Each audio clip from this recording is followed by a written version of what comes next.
E aí, pessoal, tudo bem? Hoje eu vou falar de um dos grandes dramas na vida de muitos psicólogos e psicólogas. E quando o paciente desiste?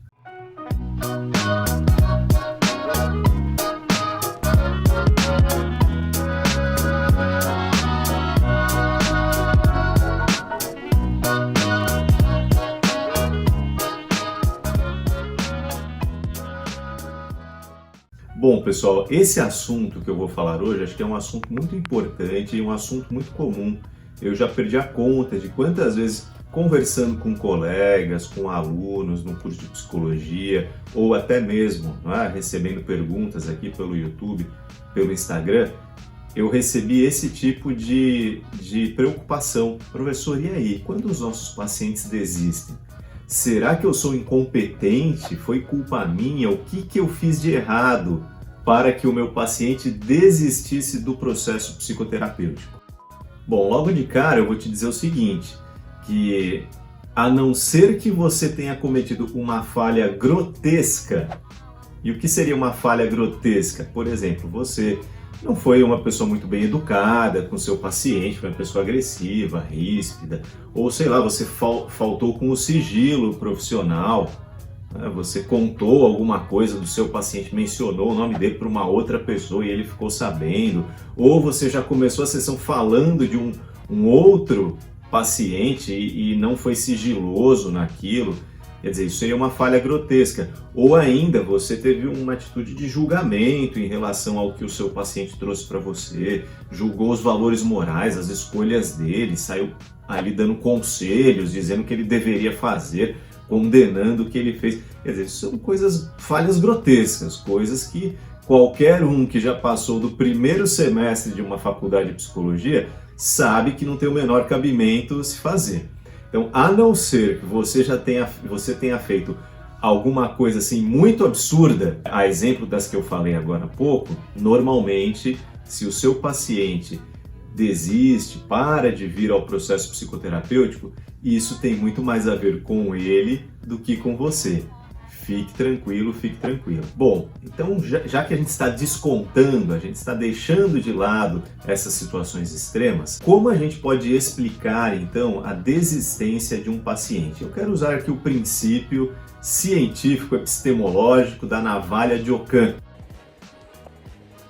que é aquele princípio, né, que diz que a gente tem que ir descartando as explicações mais mirabolantes e nos determos ao que é mais simples. Quais seriam, então, as explicações mais simples para a gente entender o que acontece quando um paciente desiste? Por exemplo, algumas razões bem simples. A pessoa não tem mais tempo para ir à terapia. Ah, mas se é prioridade, a pessoa faz. É verdade. Quer dizer, às vezes não. Porque às vezes a pessoa está, sei lá, ela está para sair de férias e ela precisa fazer um monte de coisas no trabalho dela e até que ela prioriza a terapia, mas naquele momento ela não consegue, naquelas semanas, ela para por um tempo porque não está cabendo na agenda, ou ela foi transferida para um outro lugar, ela não consegue mais chegar a tempo, ela precisa agora reorganizar, né, toda a logística para que ela participe e ela para por um tempo. São explicações simples e nem sempre essas explicações são desculpas, muitas vezes elas são reais. De fato, esses fatores externos estão impedindo a pessoa de continuar indo. Outro exemplo que está ligado a isso é a falta de dinheiro, é a falta de recursos financeiros. Então a pessoa ficou desempregada, ela tinha lá uma verba para isso, não tem mais, e nem todos os nossos consultantes, os nossos pacientes, se sentem à vontade. Por exemplo, se a gente propõe, olha, continua, depois você paga, depois você acerta, tem pessoas que são mais rígidas nesse sentido e elas preferem parar para continuar depois. Então, são explicações simples e que boa parte das vezes são as causas que levam alguém a parar um processo psicoterapêutico. Agora, avançando para explicações um pouquinho mais complexas, temos que lembrar o seguinte: em primeiro lugar, entrar em um processo de psicoterapia, de autoconhecimento, não é fácil. Não é uma coisa simples, não é suave, ah, que legal, estou na terapia, talvez a primeira, a segunda sessão e tal, mas a hora que o processo psicoterapêutico começa de fato a entrar nas questões ali nevrálgicas, né, da psique humana, das emoções, da história de vida da pessoa, é natural que em certos momentos a pessoa fala assim, olha, tá difícil, tá pesado, não sei se eu quero continuar. Sabe aquela pessoa, né? Vou fazer uma analogia bem simples aqui. Sabe aquela pessoa que começa a ir na academia e depois de 2, 3, 4 semanas ela vê que a coisa está ficando pesada, que ela está ficando cansada, ela fala, não quero mais? É mais ou menos isso. Só que a gente está falando aqui da psique humana, que é um nível ainda mais complexo do que o próprio biológico. Então, nesse processo de começar psicoterapia, muitas pessoas ensaiam bastante. Elas marcam, desmarcam, às vezes antes da primeira sessão, ligam para um psicólogo, ligam para uma outra, e elas avaliam, e elas pensam se vale a pena ou não. Aí elas até fazem uma sessão, depois já param, porque ela ainda não está convicta de que ela quer se submeter a esse processo. Isso é muito comum. E às vezes o psicólogo não tem essa noção, por quê? Porque para ele, como isso é o trabalho dele, é o dia a dia, ele acha muito natural. E a gente se esquece, às vezes, que para as pessoas de maneira geral, entrar nesse processo é uma grande decisão, boa parte das vezes. E aí tem até aquele psicólogo, aquela psicóloga, né, meio iludido, assim, meio iludida, que tem, às vezes, um pouquinho mais daquela questão, né, de um ego um pouco inflado, e que a pessoa, às vezes, recebe um paciente e o paciente fala, olha, eu já passei em vários psicólogos e eu não parei com ninguém, é a primeira vez que eu parei. A pessoa fica... Tá lá achando, olha, tá vendo como eu sou bom, como eu sou competente?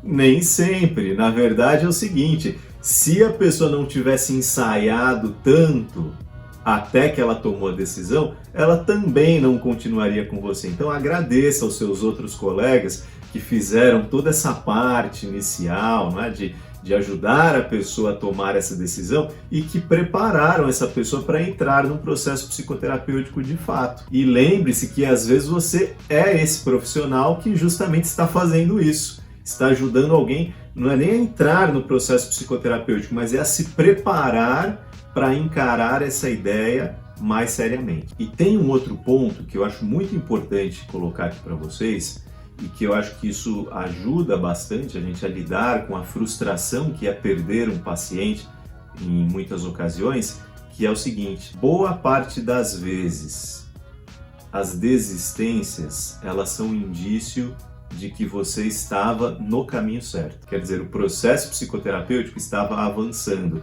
você estava chegando junto com a pessoa em questões muito delicadas e muito importantes. E essa pausa que às vezes a pessoa faz, porque ela provavelmente vai voltar em algum momento, pode até não ser com você, mas ela reflete justamente isso, de que a terapia chegou em um ponto de fato importantíssimo, mas a pessoa às vezes não está preparada para isso, ela está no processo de encarar essas coisas, então significa que o trabalho estava sendo bem feito. Lembre-se disso. Eu aprendi isso ainda na graduação. Eu me lembro que em uma das supervisões que eu fiz ali, já no meu ano de formatura, eu estava fazendo um atendimento que já estava durando quase 8 meses, 9 meses, foi no segundo semestre já, eu já tinha feito no primeiro, e a terapia avançando, né, e o meu supervisor ali dando as orientações, falando como que tinha que ser, e eu chegava lá e fazia, e chegou uma sessão onde na supervisão nós entendemos que seria importante tocar em certos pontos. E eu fui lá para a sessão e fiz exatamente isso que o orientador havia sugerido. Bom, foi uma sessão rica, mas uma sessão difícil. Terminamos e a minha paciente na clínica universitária ficou mais de 3 semanas sem aparecer depois disso. Vocês conseguem imaginar o meu desespero, né? Querendo me formar, tendo que fazer estágio e já no final a paciente não aparecia mais, mas o supervisor foi muito sábio, ele falou para mim, olha, fica tranquilo, nós fizemos o trabalho como ele tem que ser feito e ela vai voltar, porque ela está processando. E não deu outra. Passadas ali cerca de 3 semanas, a paciente voltou ao processo psicoterapêutico, ela relatou depois como aquilo foi difícil mesmo para ela, mas o quanto ela tinha aprendido. Quer dizer, sinal de que o processo estava acontecendo. Desde aquele momento, acho que foi um aprendizado muito grande para mim, o que o meu supervisor me ensinou com aquela situação. E eu trago isso comigo e tento compartilhar com as pessoas também. É importante você lembrar o seguinte, que todas as experiências, elas servem para o seu aprendizado. E até naquelas onde você talvez tenha falhado como psicoterapeuta e por isso houve uma desistência, ela também está servindo para te transformar num profissional melhor, desde que você tenha capacidade de depois avaliar o que aconteceu, entender e crescer com isso. E um último ponto que eu vou colocar aqui e terminar essa reflexão, esse videozinho aqui com isso, é o seguinte: se você está se sentindo muito frustrado, muito frustrada com a desistência de um paciente, cabe a você parar para pensar no porquê. O que aconteceu que você não está sendo capaz de lidar com essa frustração? Será que não é o caso de você levar isso para a sua psicoterapia, para a sua supervisão? Não é à toa, não é que nós, psicólogos e psicólogas, precisamos manter em dia a nossa terapia, a nossa supervisão, para nos ajudar justamente com situações desse tipo. Bom, se você chegou até o final aqui desse vídeo, eu quero ouvir de você. O que você acha das considerações que eu coloquei? Fez sentido para você? Já passou por uma situação semelhante? Já perdeu um paciente? Como é que foi para você? Escreve aqui nos comentários e coloca junto a hashtag Tamo Junto Professor, para eu saber que você chegou até aqui ao final. Se tiver uma pergunta também sobre esse vídeo, coloque aí nos comentários. Faça sua inscrição aqui no canal para você continuar recebendo conteúdos desse tipo e não desista dessa nossa relação virtual que a gente estabelece aqui através do YouTube. Um abraço para vocês, até o próximo vídeo.